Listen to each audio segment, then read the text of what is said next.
सिर्फ एक बहाने की जरूरत होती है, निभाने वाले को भी और छोड़कर जाने वाले को भी।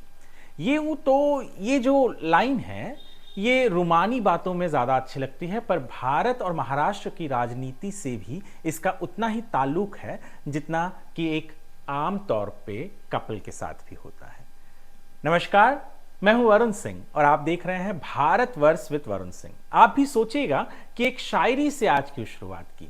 दरअसल महाराष्ट्र में चुनाव होने हैं। नवंबर के 20 तारीख को चुनाव होंगे, यानी आपको वोट करना है और आने वाले 2 से 3 दिनों में जितने भी लोगों को चुनाव लड़ना है उन्हें अपना नामांकन दाखिल करने का अंतिम दिन आएगा। राजनीति पार्टी सारी की सारी लड़ाइयां में है, अपने आप से यानी अलायंसेस के साथ लड़ाई कर रही है। सबसे महत्वपूर्ण यदि कोई चीज है तो उसमें एक बात आती है कि एमवीए।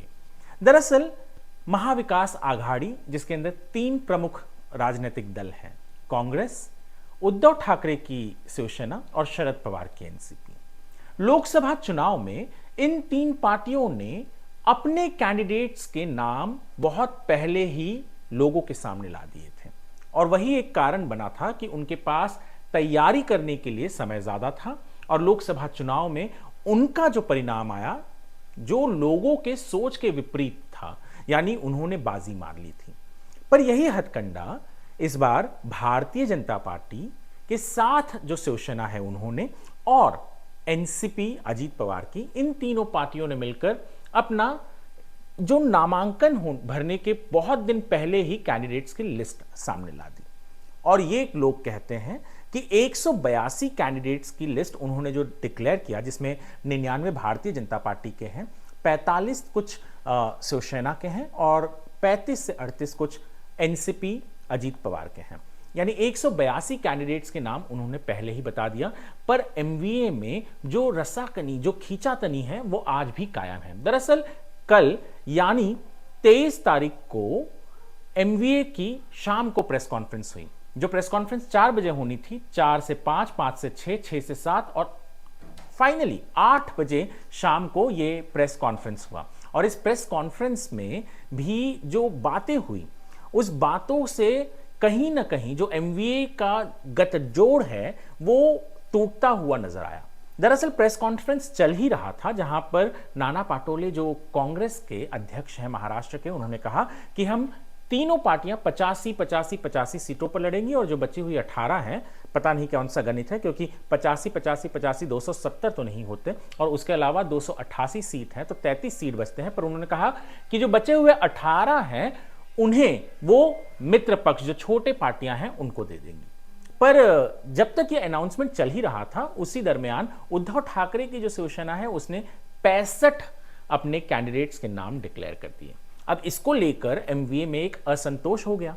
क्यों? क्योंकि उनमें कई ऐसे सीट हैं जहां पर उद्धव ठाकरे, जब शिवसेना पूरी उनके साथ थी, वहां पर भी उनके कैंडिडेट्स कई बार चुनाव हार चुके हैं। लड़ने के बावजूद भी, या पहले कभी थे तो अब पिछले 3 चुनाव में उनके कैंडिडेट्स कभी चुनाव नहीं जीते हैं और वो स्ट्रांग होल्ड माना जाता है कांग्रेस का या एनसीपी शरद पवार का। पर यहां पर भी उद्धव ठाकरे ने कैंडिडेट्स दे दिए।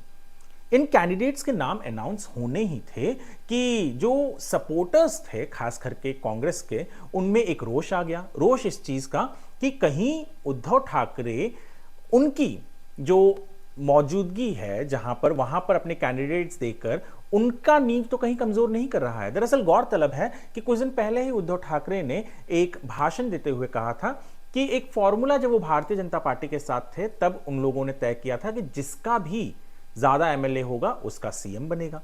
और शायद वही फॉर्मूला यहां पर भी वो अपनाना चाहते हैं और वही वो कह भी रहे हैं, कांग्रेस भी कह रही है।